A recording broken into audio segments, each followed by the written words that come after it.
ప్రభు పేరట అందరికీ praise lord. ప్రకటన గ్రంథం 22 అధ్యాయం 11వ వచనం నుంచి.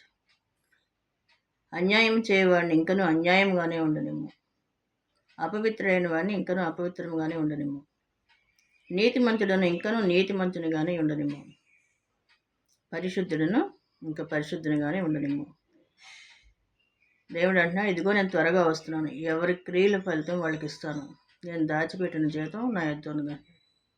అందుకని అన్యాయం చేసేవాడిని చేయనియండి, ఇంకెంత చెప్పినా వినట్లేదు కాబట్టి అలాగే ఉండనియండి అంటున్నాడు దేవుడు. అపవిత్రులైన వారు కూడా అలాగే ఉండనియండి, చెప్పినా మారబోతే మనం ఏం చేస్తాం. అట్లాగే నీతిమంతుని ఇంకనూ నీతిమంతునిగానే ఉండనిమ్ము, పరిశుద్ధులను పరిశుద్ధులుగానే ఉండనిమ్ము అంటున్నాడు దేవుడు.